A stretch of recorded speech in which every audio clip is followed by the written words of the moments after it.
Patrick's Landing by Marie D. Henry, copyrighted,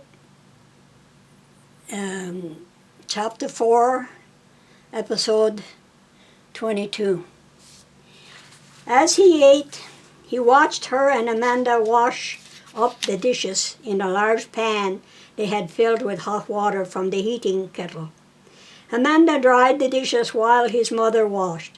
They seemed to forget about him as they talked together about the week's work ahead in preparation for Christmas Day and the week following it into the new year.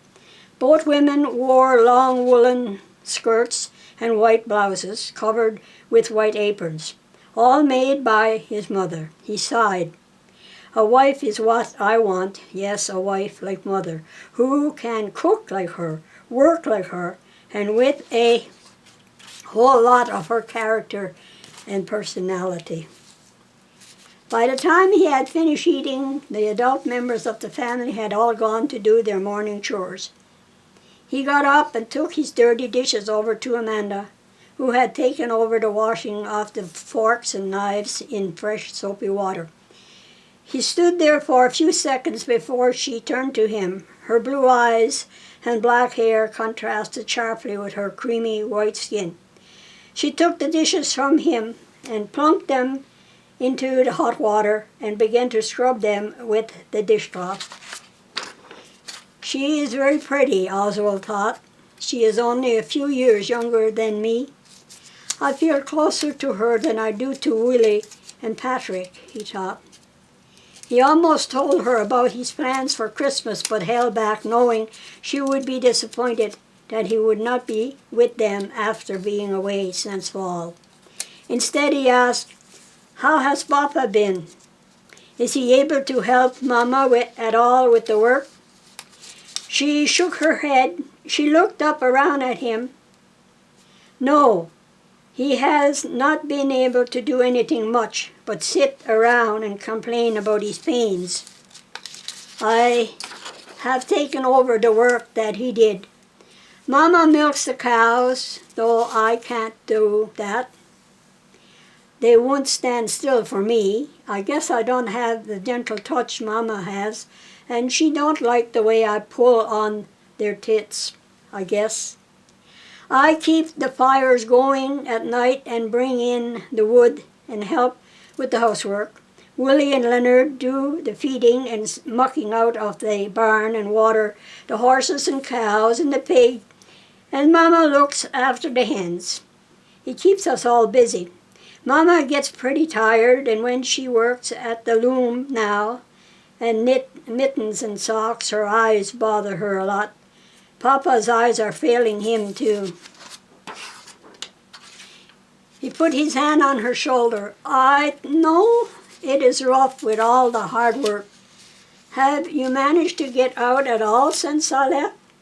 And were the kids able to get to school?"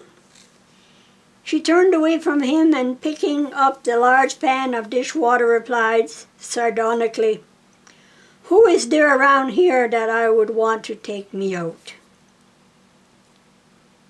He knew from the tone of her voice that this discussion had come to an end, but not before she gruffly demanded, "Make yourself useful, open the door for me, and then go and help Mama with the milking."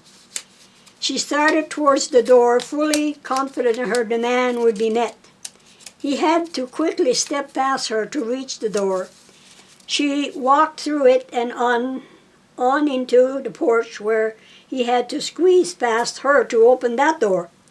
She stood on the threshold and threw the water out onto the snowbank that the wind had drifted against the house, leaving about 5 feet of space where there was only a few inches of snow on the ground. She turned and returned to the kitchen. Oswald followed her, but did not make any more attempts at conversation, as it was clear to him that she was not in the mood for talking. She would be later, he knew. He could wait. He got dressed in his working clothes and went out to the barn. There he found his mother quietly milking one of the 6 cows. She looked up when he entered and then stood up from the milking stool on which she was sitting. She put her hand on the cow's flank and pushed to help her with the weight of the brimming pail of warm, frothy milk. He had brought a large milk pail from the house.